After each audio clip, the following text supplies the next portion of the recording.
ரீசெண்டாக ரிலீஸ் ஆன இந்த டிசி படத்துடைய ப்ரோமோ எல்லாருமே பார்த்துருப்பீங்க. அதாவது லோகேஷ் கனகராஜ் ஃபர்ஸ்ட் ஹீரோவா நடிக்கக்கூடிய படம் இதுதான். அருண் மாதேஸ்வரன் டைரக்ஷன்ல லோகேஷ் கனகராஜ் ஒரு ஆக்டரா வந்து நடிக்க போறாரு. இந்த படத்துடைய டைட்டில் டிசின்னு பார்க்கும்போது ஒரு கன்ஃபியூஷன் ஆச்சு. ஸோ எதனால இந்த டிசின்னு வச்சிருக்காங்க அப்படின்னு சொல்லிட்டு. ஆனால் அந்த ப்ரோமோ பார்த்து முடிக்கும் போது தாங்க ஒரு கிளாரிட்டி கிடைச்சது. அதாவது தேவதாஸ் அண்ட் சந்திரா. ஸோ இந்த ரெண்டு நேம் தான் ஷார்ட்டா வந்து டிசின்னு வச்சிருக்காங்க. அதாவது தேவதாஸ் அண்ட் தென் சந்திரா இவங்க ரெண்டு பேருக்குள்ள நடக்கக்கூடிய அந்த வாழ்க்கையை தான் இந்த படமா சொல்லியிருக்காங்க.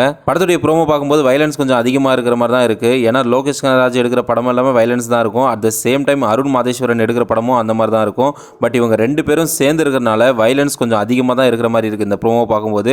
ஸோ ஓப்பனிங்லேயே லோகேஷ் கனகராஜ் பார்த்தீங்க அப்படின்னா ஒரு ரத்த கலரியோட தான் நடந்து வந்து நிற்பாரு. At the same time heroine Chandra வந்து பார்த்தீங்க அப்படின்னா ஆணுரை எடுத்துட்டு வர மாதிரி காமிச்சிருப்பாங்க. ஸோ இந்த அளவுக்கு 18+ இருக்கும் படம் அப்படின்றது நான் நினைச்சு பார்க்கல. ஸோ இந்த படத்துக்கு வந்து ஏ சர்டிஃபிகேட் தான் கொடுப்பாங்க. சன் பிக்சர்ஸ் இருக்கக்கூடிய இந்த படம் வந்து 3வது படமா இருக்கும் அந்த மாதிரி ஏ சர்டிஃபிகேட் வாங்குறது. ஷூட் வந்து பார்த்தீங்க அப்படின்னா ஜான் எண்ட்ல கம்ப்ளீட் பண்ற மாதிரி தான் இருக்கு. ஸோ ரிலீஸ் பார்த்தீங்க அப்படின்னா 2026 சம்மர்ல தான் ரிலீஸ் பண்ற மாதிரி பிளான் பண்ணியிருக்காங்க. ப்ரோமோ பார்க்கும்போது ஒரு நார்மலாக தாங்க இருந்தது. ஏன்னா வயலன்ஸ் வந்து இப்போ எல்லா படத்துலையும் ரொம்ப திணிக்கிறனால ஸோ இதை பார்த்துட்டு ரொம்ப பெருசாக யாருக்கும் ஃபீல் ஆகல. ஸோ நார்மலாக இருக்கிற மாதிரி தான் இருக்குது அப்படின்ற மாதிரி தான் தெரியுது. காரணம் என்னன்னு பார்த்தீங்க அப்படின்னா ஸோ இப்போ ரீசெண்ட் டேஸில் வர படத்தில் எல்லாமே வயலன்ஸ் கொஞ்சம் அதிகமாக இருக்கிறனால தான் இந்த ஃபீல் எல்லாருக்குமே கொடுத்துருக்கு. ஸோ வெயிட் பண்ணி பார்க்கலாம். ஆஸ் ஏ டைரக்டராக இருக்கிற லோகேஷ் கனகராஜ் இந்த படத்தில் ஹீரோவாக இருந்துட்டு எப்படி ஆக்ட் பண்ணுறாரு, எந்த அளவுக்கு ஸ்கோர் பண்ணுறாரு அப்படின்றது நம்ம வெயிட் பண்ணி தான் பார்க்கணும்.